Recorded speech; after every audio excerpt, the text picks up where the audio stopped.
दोस्तों नमस्कार। मैं अजय उपाध्याय। आज हम जिस टॉपिक के बारे में आप लोगों से बात करने वाले हैं वो है यूपी के सीएम योगी आदित्यनाथ आखिर क्यों है ब्राह्मण विरोधी। जैसा कि योगी आदित्यनाथ के बारे में आप लोग जानते हैं कि योगी आदित्यनाथ कौन है, कहां से है, उनका असली नाम क्या है।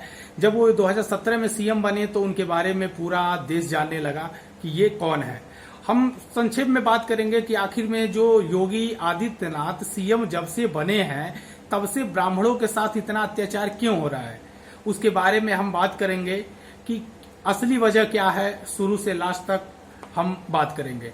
आइए बात करते हैं। योगी आदित्यनाथ जी जब पहली बार सांसद बने गोरखपुर से, उस समय गोरखपुर में वर्चस्व था ब्राह्मण हरशंकर तिवारी का। हरशंकर तिवारी वीरेंद्र शाही दो गुट चलता था। हरशंकर तिवारी एक ब्राह्मण, एक पूर्वांचल का उसमें माना जाता था कि बहुत ही दमदार चेहरा थे। और चूंकि पूर्वांचल में ब्राह्मणों का ही वर्चस्व रहा है। अगर मैं बात करूं जब कल्याण सिंह का जमाना था तो उस समय भी एक ब्राह्मण बाहुबली उभरा था। आप लोग जानते होंगे श्री प्रकाश शुक्ला। श्री प्रकाश शुक्ला के इनकाउंटर के बाद कल्याण सिंह दोबारा मुख्यमंत्री नहीं बन पाए। तो कुछ लोगों का यह भी मानना है कि कहीं ऐसा ना हो कि एक ब्राह्मण का अभी इनकाउंटर हुआ है विकास दुबे, उसकी वजह से कहीं ऐसा ना हो कि दोबारा योगी आदित्यनाथ को कुर्सी ना मिले।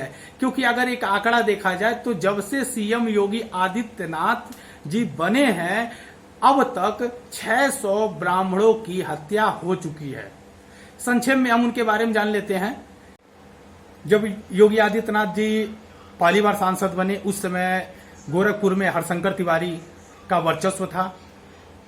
योगी आदित्यनाथ जी के लिए इतना आसान नहीं था कि उस समय उभरना। पहली बार सांसद एक युवा 21-22 साल का लड़का बन के आए थे गोरखपुर में, पर उनको एक मौका मिला।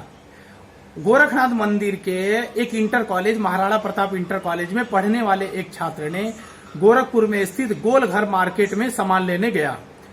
वहां पर एक व्यापारी से झड़प हो गई। उसके बाद कुछ छात्रों ने वहां पे जाके बातचीत करना शुरू किया जिसमें उस व्यापारी ने बंदूक निकाल ली। इस बात को लेके वहां पे छात्रों ने घेराव किया, बहुत हंगामा खड़ा हो गया। इसी चीज को फायदा उठा के योगी आदित्यनाथ के नेतृत्व में उन छात्रों ने एसएसपी का घेराव किया। योगी आदित्यनाथ जी बाउंड्री को पार करके एसएसपी से मिले और उसके बाद उन छात्रों को उन्होंने इंसाफ दिलवाया।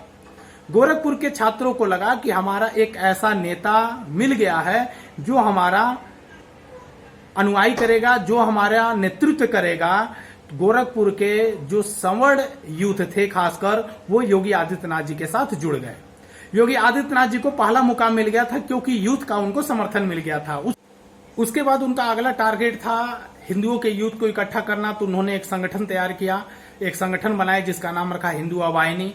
उस संगठन के माध्यम से उन्होंने जो यूथ थे उनको इकट्ठा करना शुरू किया। जैसा कि उसके बाद एक घटना हुई आपके महाराजगंज में जिस गया, उसके बाद दूसरा एक घटना हुई कुशीनगर में। ऐसे करके धीरे धीरे इनको समर्थन मिलता रहा यूथ का। पर इनके बीच में रुकावट बनते आए, वो आए ब्राह्मण।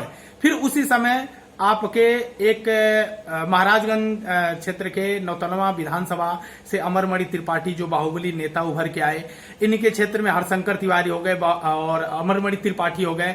इनको कहीं न कहीं इनके रास्ते में रुकावट बनती आई। अब अपनी पुरानी रंजिश को निकालने का इनको एक मौका मिल गया जब ये 2017 में सीएम बने। 2017 में सीएम बनने के बाद ये ब्राह्मणों से रंजिश लेना शुरू कर दिए। सबसे पहले जब ये सीएम बने उसके बाद अगला जब गोरखपुर में सांसद का उपचुनाव हुआ लोकसभा का, तो ये चाहते थे कि धर्मेंद्र सिंह को टिकट मिले और अमित शाह जी चाहते थे कि उपेंद्र दत्त शुक्ला को मिले, क्योंकि गोरखपुर एक ब्राह्मणों का एक अच्छा खासा समुदाय है, एक ब्राह्मण बहुल्य वोट है अगर आप कह सकते हैं तो इसीलिए ब्राह्मणों के वोट को कैप्चर करने के लिए अमित शाह जी चाहते थे उपेंद्र दत्त शुक्ल को टिकट देना और योगी आदित्यनाथ चाहते थे कि धर्मेंद्र सिंह को टिकट मिले। पर योगी आदित्यनाथ जी के बातों को दरकिनार करते हुए उपेंद्र दत्त शुक्ल को टिकट दिया गया। पर योगी आदित्यनाथ जी ने समर्थन नहीं किया, ना प्रचार किया, जिसकी वजह से उपेंद्र दत्त शुक्ल को चुनाव हारना पड़ा। अगले जब 2019 का इलेक्शन आया फिर उस समय रोड़ा बन के तैयार हो गए। इन्होंने इंटरनली नहीं चाहा कि ब्राह्मण को टिकट मिले, पर ब्राह्मण के वोट बैंक को देखते हुए अमित शाह जी, मोदी जी ने रवि किशन शुक्ला को गोरखपुर से उम्मीदवार बनाया और एक अपार समर्थन, एक भारी समर्थन के साथ रवि किशन शुक्ला गोरखपुर से सांसद बने। अगर हम बात करें योगी आदित्यनाथ जी जब से सीएम बने, कई ऐसे केस हो गए, जैसे अगर आप जानते हैं रायबरेली में 5 ब्राह्मणों की हत्या हुई, उसके बाद कमलेश तिवारी हत्या, विवेक तिवारी फर्जी इनकाउंटर जो लखनऊ में हुआ एप्पल कंपनी में जॉब करने वाले, अभी विकास दुबे का इनकाउंटर क्यों हुआ? तो क्या विकास दुबे का इनकाउंटर इसलिए किया गया ताकि कल को कुर्सी खतरे में ना पड़ जाए योगी आदित्यनाथ जी की? क्या योगी आदित्यनाथ जी अपनी कुर्सी बचाने के लिए विकास दुबे का इनकाउंटर करवाए? इन सब तथ्यों के बारे में अलग अलग लोगों की अलग अलग राय है, कुछ सूत्र बता रहे हैं। अगर आपका मानना है कि योगी आदित्यनाथ जी अपनी कुर्सी बचाने के लिए विकास दुबे का एनकाउंटर करवाए तो आप कमेंट बॉक्स में बताइए हमें।